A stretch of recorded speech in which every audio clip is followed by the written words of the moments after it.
Hi, I'm Gail Schleman, one of the co-owners of BERNINA of Naperville, and I wanted to make this video to show you how you can take your 10-inch squares from your different charm packs and transform them into something really easy and fun to make. This is a great quilt if you're a kind of a new beginner.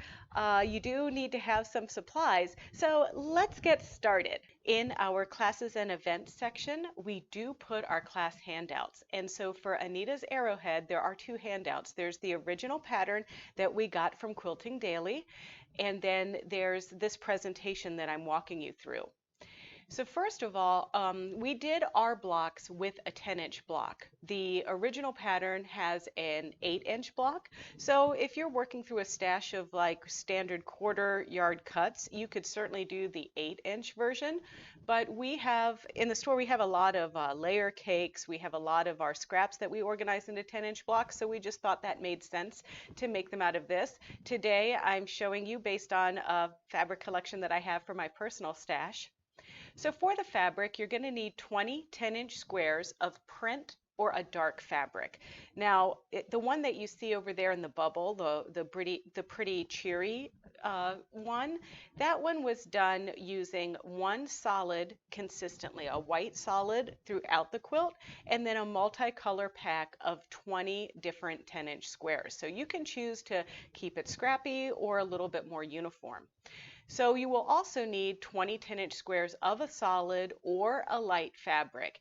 Now the layer cakes come sometimes about 42 squares per container, so therefore you would have enough in one of those kits, and I'll show you some that we carry at the store. So you would only need one, but you would need to kind of divide them into lights and darks.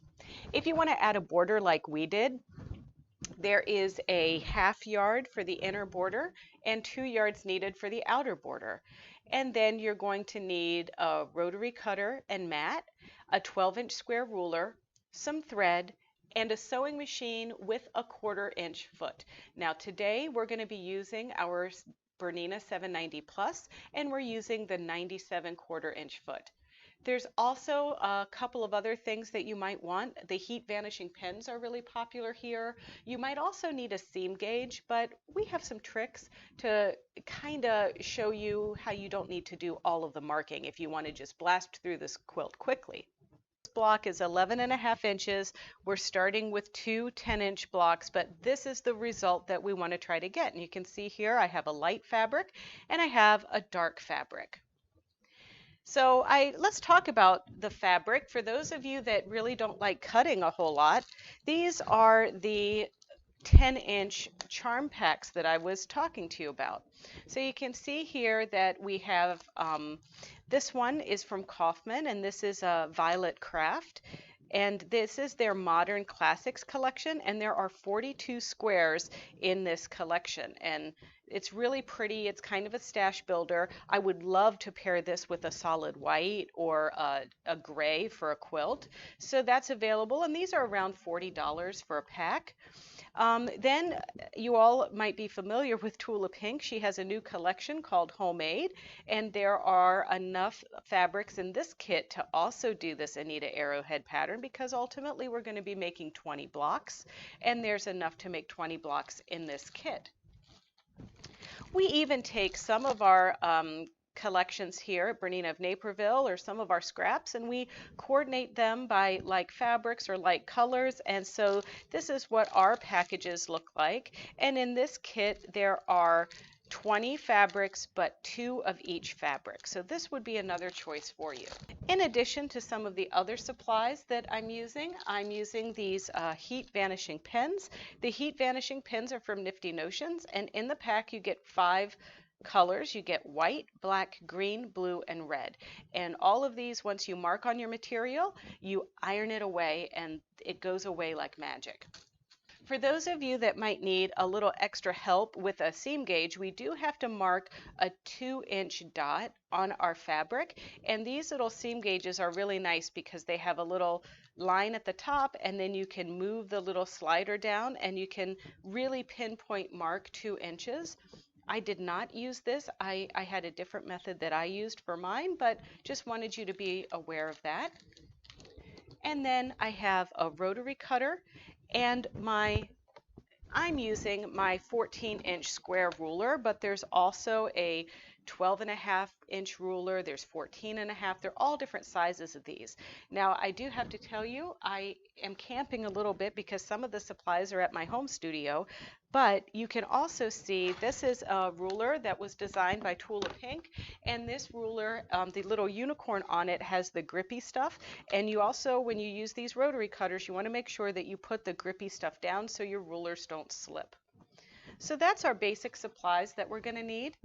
So we're going to start by taking a piece of our darker fabric and putting that right sides up.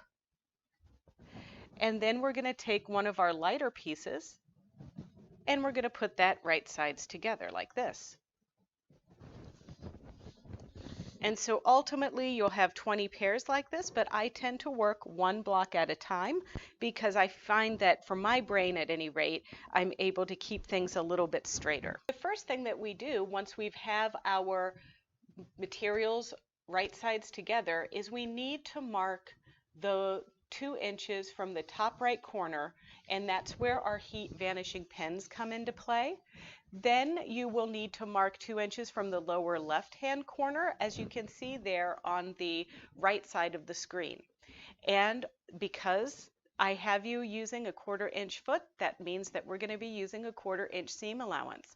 So you're going to sew from the mark line around one corner to the edge of the other side. So you can see you're actually going to stop your machine once. So you're going to start 2 inches in, go to the corner, leave your needle in the down position, pivot, and go to the edge of the material, and then repeat from the other 2-inch mark. You know how I was saying I had a little trick that I use? Well, I happen to measure my machine from where the needle goes into the material to the edge of the slide-on tray. That happens to actually be 2 inches on BERNINA 4, 5, and 7 series machines. So this eliminated my need to do a lot of marking, and I could make my blocks a lot faster. If you have a BERNINA 2 or 3 series, this measurement will need to be marked some other way. I have a lot of painter's tape, so I just simply use painter's tape and mark 2 inches from where the needle goes into the needle plate there to the back, where you can see there just about a 1/2 inch beyond the expansion table is where I had to put my tape down. But that would be another way that you could avoid making the mark every time on all 20 of these blocks. And then if you are a marker, I mean, it's always good to be safe than sorry. I mean, hey, maybe you want to do both. Maybe you want to mark your material and you want to use that guide on your machine. But you can see here I'm using my pen and I'm measuring 2 inches down, and I made a line. And then we have to do the same thing over here on this side. So I'm measuring 2 inches from the edge of my material and marking that 2-inch line. So now I'm going to go to the sewing machine and we're going to stitch down here, pivot, and stitch to here. Now it's hard to see in this view, but when we get back to the sewing machine, you're going to see that my squares, because I bought them in one of those charm packs, it's not a straight cut. It's actually a little zigzaggy cut, and at some point you just have to decide, what do you want to line that up to? Do you want to line it up to the edge of the points, or do you want to line it up to the edge of the dips? And I am a line it up to the edge of the dips kind of person. So here's our machine, and before we get started, I wanted to point out something to you. Now I do have my number 97 foot on here, but I also, because there's going to be some sewing that we do where we're starting with little itty bitty seams, I have this machine, the 790, actually does a 9mm stitch width, which means there's a lot of open space there under the foot. So I actually like using this straight stitch needle plate instead of the standard needle plate that comes with the machine. So I'm just going to pop off my needle plate, and then I'm slipping on my straight stitch needle plate instead. And so now when I do that, it's always good practice to tell your sewing machine that you have your straight stitch needle plate on there. Otherwise, if you go to do a zigzag, you might break your needle, and you don't want to do that. And I'm lining up my material. Here you can see my mark that I made with the heat vanishing pen. But this is how I do it when I'm assembly line making these quilts. these quilt blocks. I'm lining up my material with the edge of my foot, and then I'm lining up the piece along that back line, that line that's exactly 2 inches from my needle. And so now I'm just going to simply get started. I've got a straight stitch on my machine, and this is the first stitch that I've taken on this machine today. So you're going to hear the little BERNINA burp when we get started. There it is, the BERNINA burp.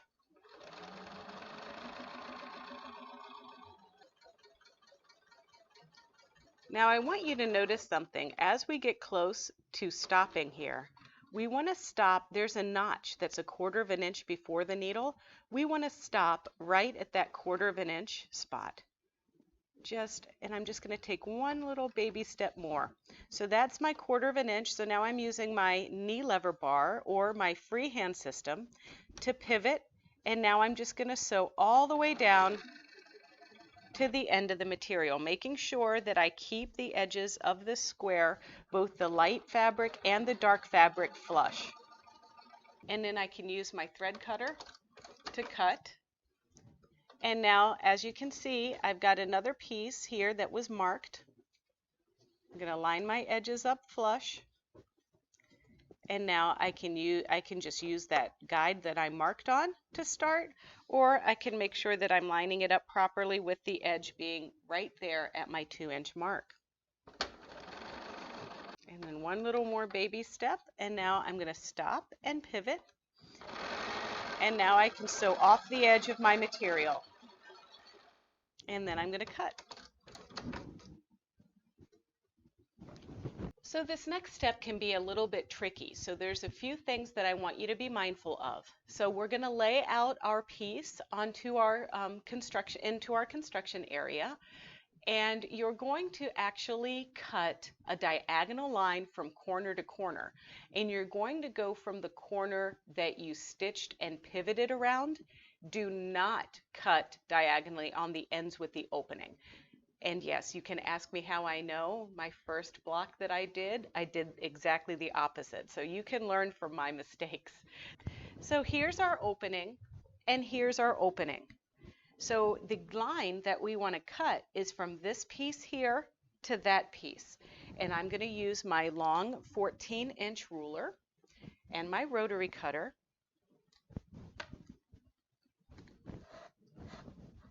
to line these up. And also, I'm making sure that I've got my ruler with the grippy sides down so that my ruler stays exactly where I want it to stay as I make this very precise cut from corner to corner.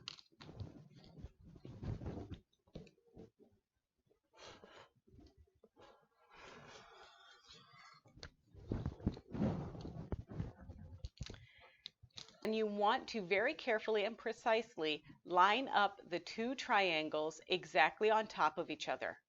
That means the openings on top of the openings. So once you put these together, your triangles are going to look exactly like one triangle. So we're going to line these pieces up together.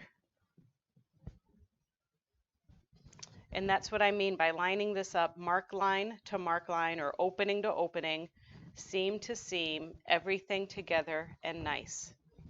So now that you have that together, you're going to need to make additional cuts. So our additional cuts are going to be along the straight edge, not the diagonal edge. So we're going to cut 2 inches from one straight edge and 2 inches from the other straight edge, which is going to leave us several pieces for our block. Here I am lining up the ruler with the edge of the material, and very carefully, without moving my material, I'm making a cut. Then I'm coming back and lining it up along the other side to make another cut.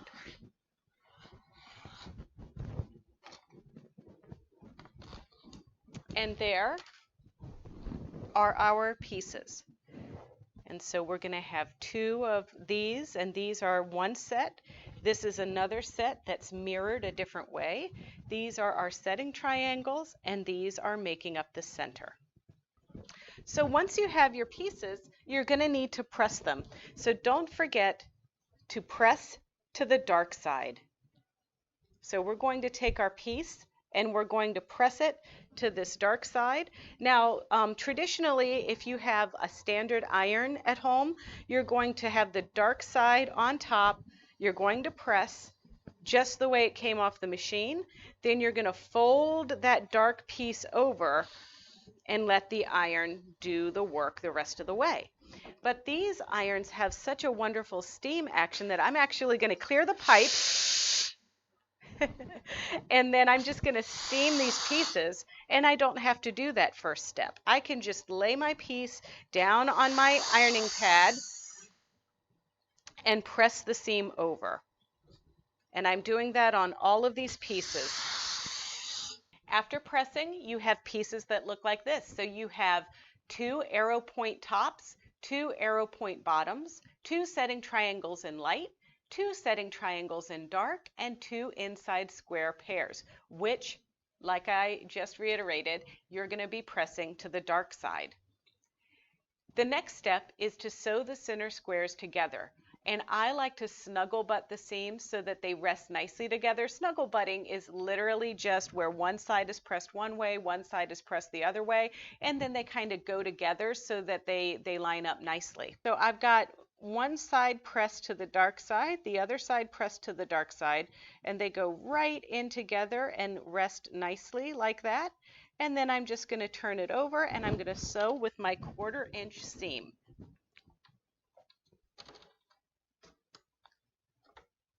And wiggling this just in place.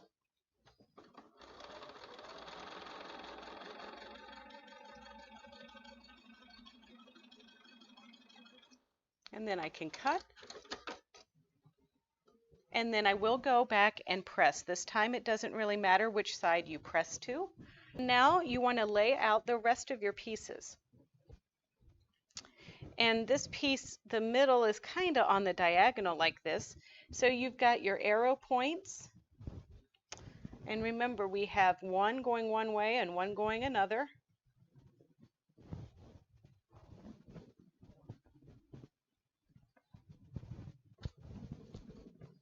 And you can see how that's going together.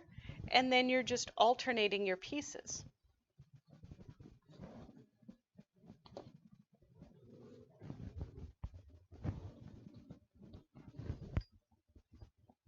We're going to sew our blocks together by first sewing the triangles to the setting triangles to the arrow pieces. Then we're going to sew the arrow pieces to the middle foursquare. Now I'm going to show you how to line your pieces up. So here's an arrowhead piece, and here is my setting triangle that's the alternating color to this jack fabric. And so this is where we're going to line these up perfectly like we were sewing a square corner together. So we're going to line this up, get that under our 1/4 inch seam allowance, and we're going to sew all the way off the edge.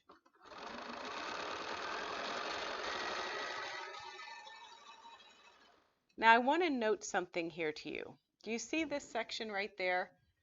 Do you see how normally you would have something that has like a little puppy dog ear here like that? Well, we don't have that over here, and that, if we were doing precise piecing in another application, that would be a no-no, and that would mean our block doesn't really line up.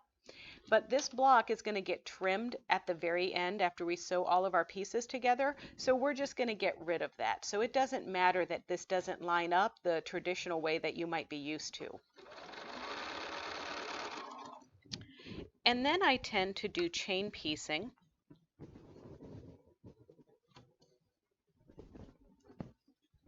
And so I'm lining up. I didn't break my thread. Did you notice that? I didn't press cut. I'm leaving these two pieces connected.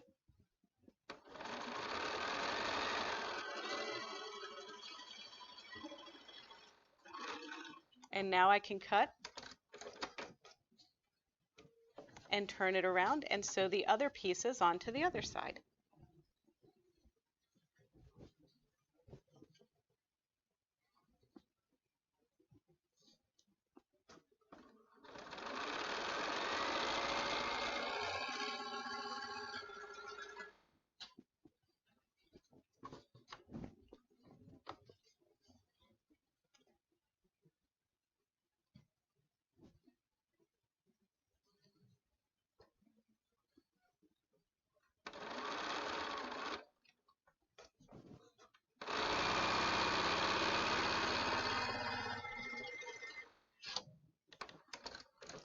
And now I can cut.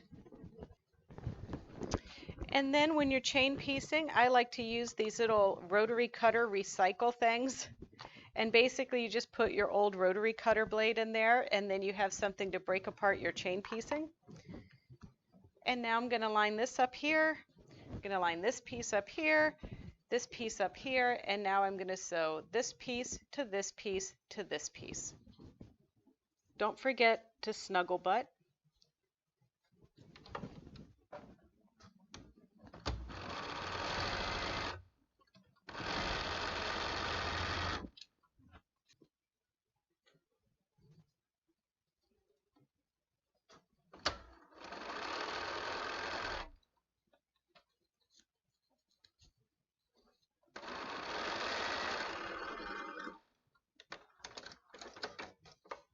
The most important thing now is to make sure that this piece lines up into this piece and this piece lines up into this piece. Once again, we're doing the snuggle butt to the center seams together, and you want to pin if necessary, and don't worry about those corners, just like the corners that we had on our initial pieces. So don't worry when these little guys are looking a little wiggly and weird. These are going to look wiggly and weird too when we sew them together, but you want to focus on matching the pieces in this area. So we're going to line this up and line it up, and we're going to take these pieces over to the sewing machine and sew them together. See, that's a little bit of weirdness that I got from that little mishap when I cut with the rotary cutter. But that's going to be trimmed off, so no need to stress over that.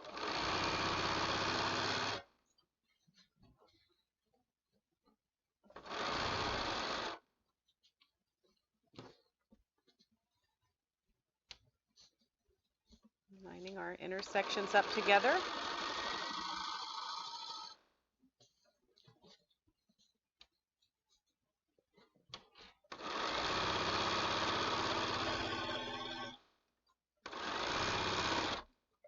That's one side, and now we're going to attach the other side.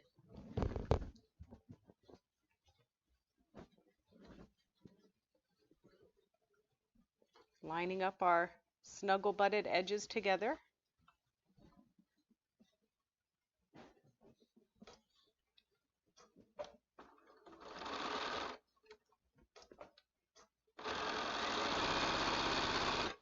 So now it's time to square these up, and the illustration on the right hand side of the screen kind of shows you how you want to mark these corners. So you want to mark the corners with, on your ruler, you have a diagonal line that runs 45 degrees through the middle diagonally of the ruler. So you want to line that up on the first corner. I said that our blocks are going to be cut to 12 inches, which will yield an 11.5-inch finished block. So we want to line the 12-inch marker right on the intersection of the upper left side. Then on the lower left side, the mark gets lined up right on the 12-inch marker. And then on the lower right side, it's lined up right on the 12-inch marker.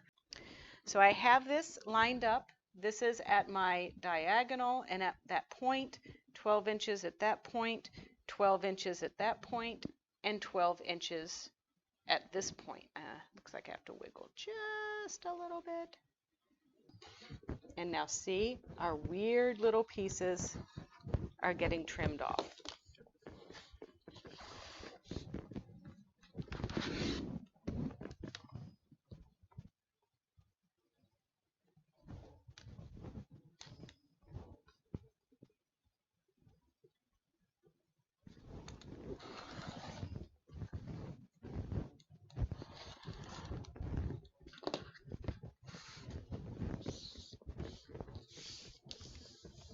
And now I have my finished block.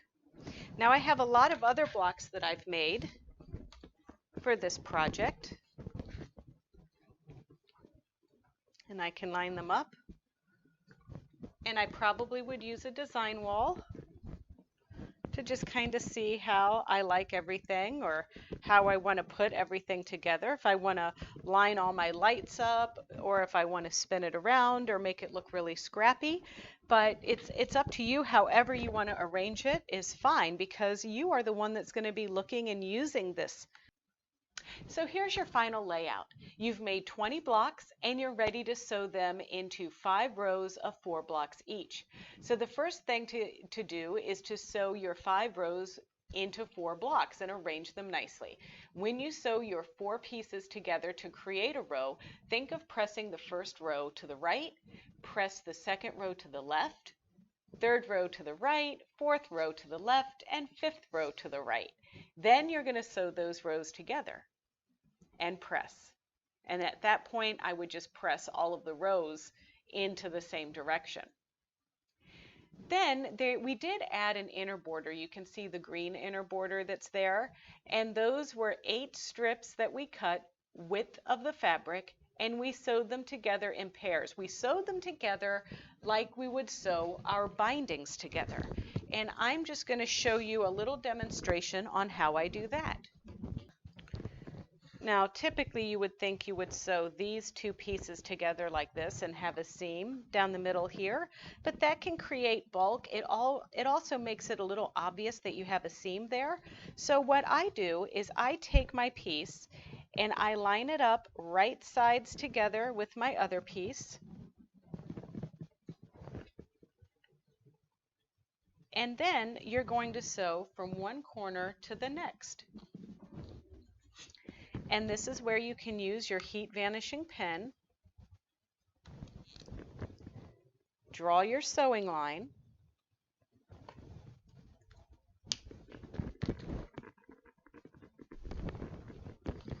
And if you need, put a couple of pins in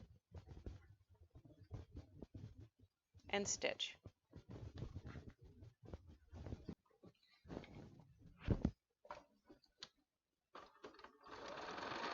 And always remember to remove your pins before you get to them.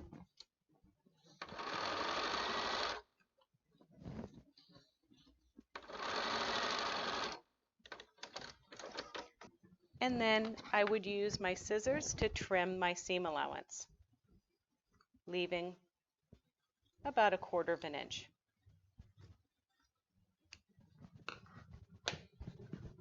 And then you also would want to cut your little dog ear off. And then no matter if this is a 2-inch, 2.5-inch border or a 5-inch border, that's how I join my borders together. To add your outer border, you're going to cut 4 5-inch strips parallel to the selvage end of the material. This is in contrast with the inner border that you've cut width of the fabric, which is selvage edge to selvage edge. The outer border is going to get cut parallel to the selvage edge. That's so you have one long strip, because I had you get 2 yards of fabric for your outer border. So once you have all of your 4 strips cut, you're going to take 2 of them and cut those down to measure 50.5 inches, and you're going to sew that along the top of the quilt to the top and the bottom. Then you're going to trim the second pair to 71 inches and sew those along the side. Now, this is in theory. When you are making a quilt, you may find that as you sewed your blocks together, maybe your 1/4 of an inch wasn't quite a 1/4 of an inch like you thought it was going to be. So it might be a little bit larger or a little bit smaller at the end. So one way that I would ensure that I'm cutting my borders right is before I cut my borders, I'm going to measure my quilt. And when you measure your quilt, you're going to measure down the middle vertically, and you're going to measure down the middle horizontally. And then you take that measurement and make sure that it's close to these final measurements that I gave you. Otherwise, you might have to add a little border or shave off a little on that length, because you don't want to try to stretch and pull your borders onto the quilt, or you get either the saggy diaper syndrome where the quilt kind of sags in the middle, or you get fluted borders, which means that they wave. But we'll have a class on sewing on borders later, or a little demo, little short tutorial. But nonetheless, I hope you enjoyed this one. So don't forget the handouts are available at BERNINAofNaperville.com under our class section, handout section. And as you're watching this on YouTube, we hope you found us somehow. But if you found us from Facebook or watching Twitch, don't forget when you stumble across our YouTube channel, which is you can find us right by searching Bernina of Naperville. Please like, comment, and subscribe to our channel, and even click that little bell so you get an alert when we add more videos. So thank you for your time today, and I'll see you later for another tutorial in the future.